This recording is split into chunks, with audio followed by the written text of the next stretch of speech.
Good morrow, one and all. I'm Mr. King, and in today's video, we'll be looking at the poem Puppetee by Fred Degar. Now, this must be my most requested video that I've done so far, and I'm guessing that's because many people, myself included, find this a tough poem. And if you are finding it tough, please be reassured. I hope that by the end of this video, you will know everything that you need to be able to understand and write about this poem effectively. To do that, there are a few key things that it's helpful to know.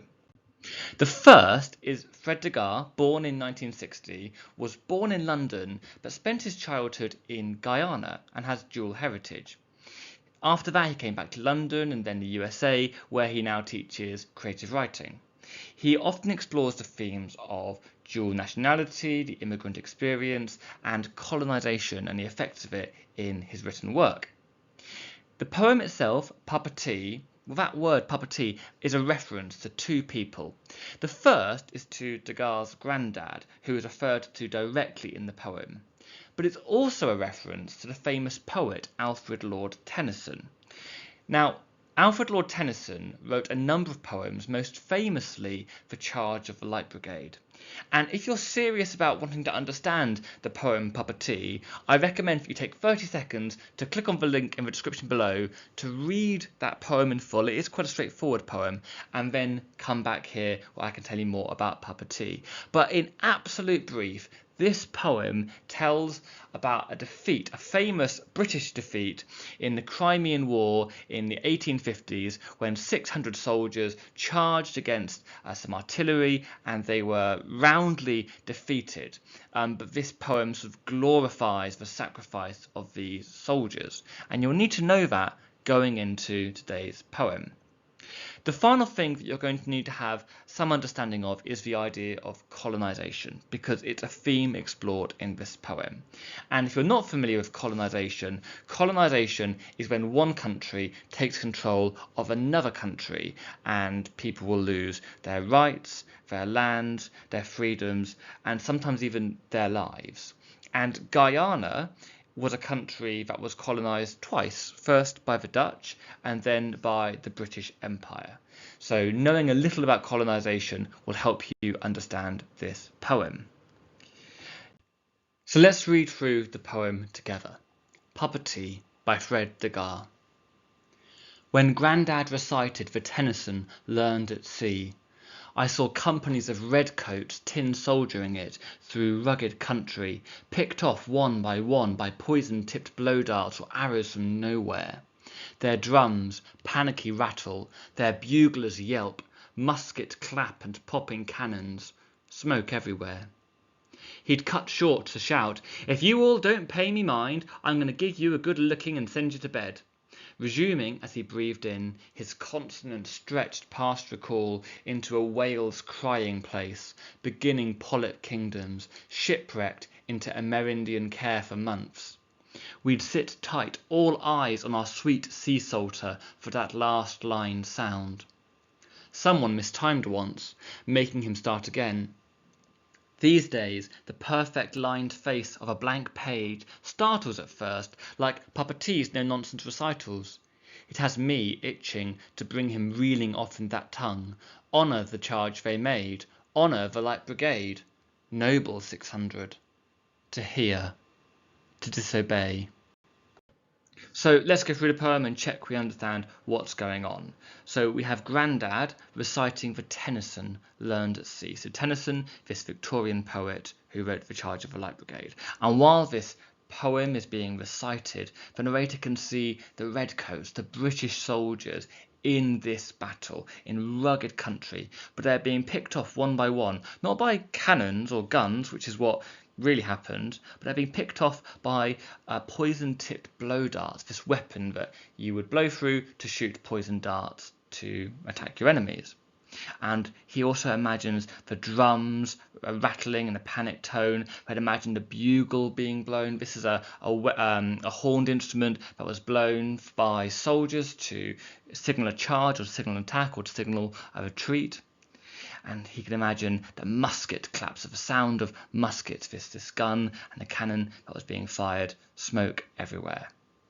And all of a sudden, this story of the charge of the Light Brigade is interrupted. He'd cut short, or he'd sharply interrupt himself. Grandad would interrupt himself to shout, "If you don't all pay me mind, I'm going to give you a good looking and send you to bed. So if you don't pay attention, I'm going to tell you off and you'll be going straight to bed." And then he'd immediately resume telling his stories, telling stories of whales crying and polyp kingdoms. So polyps are sort of like corals that you might find in the ocean, shipwrecked into Amerindian care for months. So Amerindian is a reference to the indigenous peoples of North and South America. So we've got this story. This isn't the Charge of the Light Brigade story being told anymore. Grandad is now talking about this shipwreck and whales and coral kingdoms and finding new places. And they would all sit tight, all eyes on our sweet sea salter, or on our sailor, Grandad the sailor, for that last line sound, wanting to know what's going to happen next. But someone mistimed and interrupted him, made him start again. And as the narrator is now, the writer, the poet, is thinking about writing his own poem, like Lord Tennyson or like his Grandad. He looks at a blank page and is startled. He's startled, he's excited, but also nervous, because he wants to do something which is as good as Papa T, something as good as Grandad, or something as good as Tennyson's no-nonsense recitals. And it makes him itching or eager to hear him say again, "Honour the charge I made, honour the Light Brigade, noble 600. And this bit here in italics, that's a direct quote from the Charge of the Light Brigade.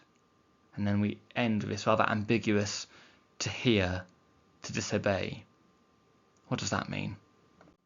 Well, I'm going to suggest to you there are 3 possible interpretations of this poem. They are not necessarily the only interpretations, but I hope by looking at these 3 interpretations you'll get a really clear idea of what is going on in the poem. And they are that this poem is about a conflict of identity. It is a challenge to colonization or colonial ideas, so ideas to do with empire and taking of land. And it shows the power of memory. Now, if you've seen any of my other videos, you'll know that what I normally do is go through poems stanza by stanza, and I'll pick out language and structural features for you to comment on in an exam. But this poem doesn't work so well for that, and so I'm going to go through the poem looking at each of these 3 themes, and while I do, I'll pick out some things that I might want to talk about if I was writing about this poem in an exam. So without further ado, let's dive into conflict of identity. So, Fred Degar is a British Guyanese poet born in London in 1960, but he spent his early childhood in Guyana before returning to London. And he grew up in the UK at a time when there was a lot of hostility and discrimination towards people of colour. Now, a lot of his writing explores the challenges faced by immigrants as they created new lives in the UK. And I think one interpretation of this poem is that Degar is exploring his identity as someone with both British and Guyanese heritage, and the fact that both identities are important to him. The title of the poem itself is a good place to start exploring this theme, Papa T. Now, this phrase could have 2 interpretations. Firstly, it could be a reference to the poet's Guyanese grandfather, whom he affectionately calls Papa T, and whom he writes about with affection in this poem. By the way, this isn't actually Fred Degar's granddad. This is a photo of the poet Degar himself, so hello. But Papa T could also be a reference to the famous British poet Alfred Lord Tennyson, who was nicknamed Papa T, T for Tennyson. Tennyson was a famous and well-respected poet who famously wrote The Charge of the Light Brigade, which Degar directly quotes in this poem. Therefore, the title of this poem, Papa T, shows the poet's strong feeling of affection for 2 different people with very different identities, his Guyanese grandfather and the British poet Lord Tennyson. And his attempt to combine his affection for both in this poem could represent his desire to combine both his British and Guyanese heritage, and he explores that in this poem. Let's explore this further. So Degas seems to revere Lord Tennyson. We can see this from his quotes or his allusions to the charge of the Light Brigade. We can also see his fascination with this poem. When it's recited at the start, he could see what's going on. It's almost as if the story has been brought to life because of how vividly Tennyson's poet brings the story to life. Also, let's just pause and think about what Tennyson symbolises. Tennyson retells this famous story of British history, a history that is Degas' history too. Tennyson is also a famous and respected poet, and it wouldn't be surprising if Degas desired that for himself also. So Tennyson seems to represent the elements of Britishness that Degas is fascinated with, and this is given prominence in this poem. At the same time, the poet explores his Guyanese heritage and shows that this is important to him as well. The poet incorporates his granddad's Guyanese dialect at the start of stanza 2, and by emphasizing his grandfather's Guyanese dialect, the quote in italics, he shows that his granddad's words and dialect are important to him, and he doesn't rephrase his granddad's words, he retains the accent of the dialect, which shows that Guyanese identity is important to him. And just as he values Tennyson's British poetry, he equally values his grandfather's Guyanese heritage. Just as Tennyson enabled the poet to see the red coat, when grandfather's reciting, he just needs to breathe in and start speaking, and all of a sudden the poet is transported to the whale's crying place, to the polyp kingdoms, to the shipwrecks. His grandfather's words have captivated his imagination, showing how important this Guyanese identity and the stories associated with it are to the poet. So far we've seen how elements of Degas' British and Guyanese heritage have appeared as separate ideas in the poem, which could show how he feels torn between two different identities. But interestingly in this poem, we see a clear attempt to combine the two identities. So when Tennyson is recited in the first stanza, we see a revision of the original story. Usually the charge of the Light Brigade is depicted in a valley on a battlefield in the Crimea, surrounded by cannons and guns, and these ideas are alluded to with references to redcoats, to drums and bugles and musket clap and popping cannons. But this story is combined with themes and ideas that reference Guyana. So for example, there are references to poisoned tipped blow darts or arrows coming from nowhere. Now, these are weapons that were used by the Makuzi people from the lowlands of Guyana.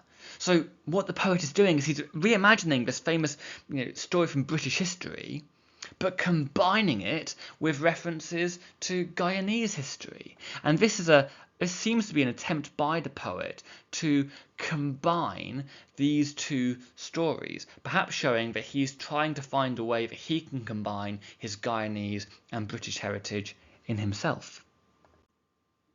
We can see further attempts to combine his British and Guyanese heritage in the form of the poem. So the poem is structured in 3 stanzas, each with 6 lines, and we could call this a sestet. Let me just write that on the board in my awful handwriting.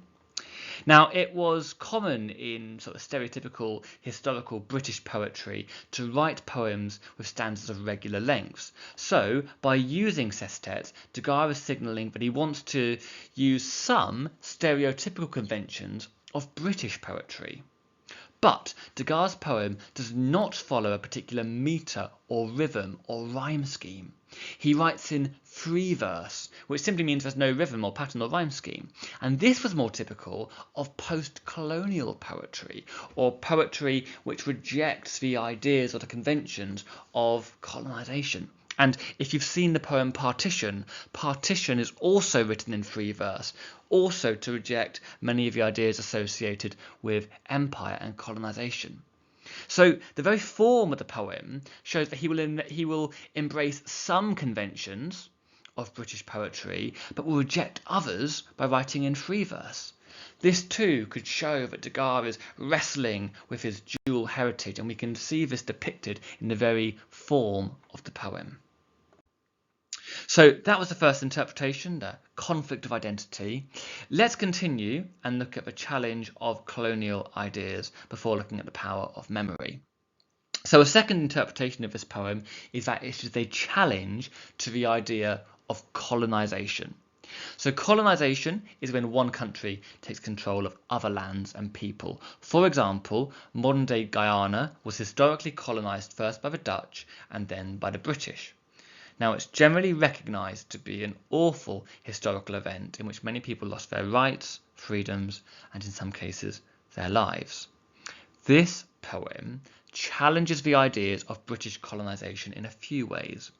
One way is through how the poem questions and ideas of the poet Lord Tennyson. So Tennyson, as who we've seen is referenced in this poem, very much represents British colonialism. So recently, the University of Lincoln put up this plaque which said that Tennyson strongly supported British imperial rule, and his poems seem to confirm the dominant beliefs at the time about faith, gender, and British identity. Another reason why Tennyson represents colonisation is his poetry would often celebrate the British Empire and colonisation. So, for example, The Charge of the Light Brigade, this poem we keep coming back to, tells the story of the British Army defending British interests in the Crimean War. We have already seen that Degas challenges the way that Tennyson tells the story of The Charge of the Light Brigade by incorporating Guyanese themes into the story. This could be seen as Degas challenging Tennyson and the ideas of colonisation that he represents. Now let's look even more closely. So normally the soldiers of the Light Brigade are treated as noble heroes. We see that idea quoted at the end of the poem: honour the charge they made, honour the Light Brigade, noble 600. Yet this idea of honouring the noble British soldiers is contrasted with how they were tin soldiering it. This image depicts the British Army not as a noble force, but as toy soldiers. It's a demeaning type of imagery which challenges or questions the power of the British Army. Also, the contrast of this demeaning image at the start and the more noble image at the end seems to highlight the different ways that colonisation has been viewed. For many years, the British Empire was celebrated and viewed as noble. But more recently, there seems to be a recognition that the British Empire was very problematic. And these problematic ideas are emphasised through the British Army's depictions being tin soldiers who were panicky, smoke everywhere, this chaos perhaps representing the chaos of the British Empire and colonisation. Furthermore, the British Army, the British Empire, is made to seem weak and vulnerable through their drums' panicky rattle and their buglers' yelp. So this onomatopoeia highlights the fear and the weakness of the army. Here, the poet subverts the power of the British Army and suggests that they shouldn't be seen as an inspiring noble army, but an army that's not worthy of respect. And let's not forget, of course, that the Charge of the Light Brigade, which is referred to in this poem, is a story about a famous defeat. It's not one of their victories. So by highlighting a British defeat, this too could show Degas is challenging notions of colonial power. Now I keep talking about references to the Charge of the Light Brigade, and the word you might want to use in an exam is allusion with an A. So I'll write that here. So an allusion in my awful handwriting. There we go, an allusion or a reference to another text, poem or idea. Finally, I want to return to the imagery of the poison-tipped blow darts and arrows. Now these are not the weapons of the colonial army, but of some people in Guyana who were colonised. And so in this retelling of the story where the Light Brigade were defeated by the blow darts, we're now seeing a story of the British colonial army fighting people in Guyana with blow darts. And it's not the colonisers who win, it's not the British army, but it's the colonised who successfully fight back. Or to rephrase this idea, it's Degas reimagining a version of history in which the British do not colonise Guyana, but instead the army is defeated by the Guyanese. By reimagining this conflict, perhaps Degas is rejecting the ideas of the British Empire and colonisation. The poem ends with a reference to the charge of the Light Brigade, and then to this ambiguous phrase, to hear, to disobey. What is being disobeyed? Perhaps Degas is asking us to disobey Tennyson's instruction to honour the Light Brigade, that word which is repeated twice. Perhaps we're being invited to disobey the request to honour the Light Brigade, as Degas cannot truly view a colonial army, one that enforces the will of an empire, as particularly honourable or noble. So we've looked at how this poem explores the conflict of identity and how it challenges colonial ideas. Let's end by looking at how this poem explores the power of memory. So this poem explores how powerful memories are. We've already explored in detail how vividly Degas describes his granddad's recitations of Tennyson. This shows the vivid power of memory. And let's look at how the vivid power of memory is developed in the poem. So stanza 2 begins with Grandad interrupting or cutting short. This shows how his memories are interrupting the poet's mind and are quite strong and powerful in the way that they can interrupt him like this. And the memories that are explored are really detailed. We've explored how when Tennyson was recited, the poet saw the companies of redcoats, but when his granddad breathed in, he's transported to even more vivid memories. The fact that just breathing can transport the poet to Wales' crying places and polyp kingdoms suggests that the granddad's storytelling abilities were truly miraculous. Now this listing, the Wales crying place, the polyp kingdoms, shipwrecked, this listing highlights the breadth of stories that Grandad retold, and the fact that they can be listed in so much detail shows how powerful the memories are. And these consonants that are explicitly mentioned in the poem, they are exaggerated in the poem through consonants, that kind of hard C sound. So consonants, recall, crying, kingdom, care. These consonants give greater emphasis and power to Grandad's stories which are being remembered here, which suggests that these memories are really prominent. And there seems to be a desperation in this poem to revisit those memories. He is itching to remember these poems. He's desperate to have these memories, and the tone of desperation is reinforced with this verb itching, highlighting a real eagerness to re-immerse himself in the memories. And this idea of him being startled at first, as the poet is now trying to write his own poetry, this imagery evokes the idea of both being shocked but also enthusiastic at the thought of writing a poem to be like his grandfather or to meet the standard of Lord Tennyson, because those memories were so powerful and precious to him. And this exploration of the power of memory shows just how vivid and important these memories are to the poet. So I hope that you found this a useful overview of Puppeteer by Fred Degas. I hope you feel like you've got a better handle on some of the key ideas of the poem. But if you do have more questions, please do ask them in the comments below. If you'd like more videos like this, please do like and subscribe and let me know which videos you would like next. Good luck if you're writing about any of the poems in the exams in the near future, and until next time, cheerio.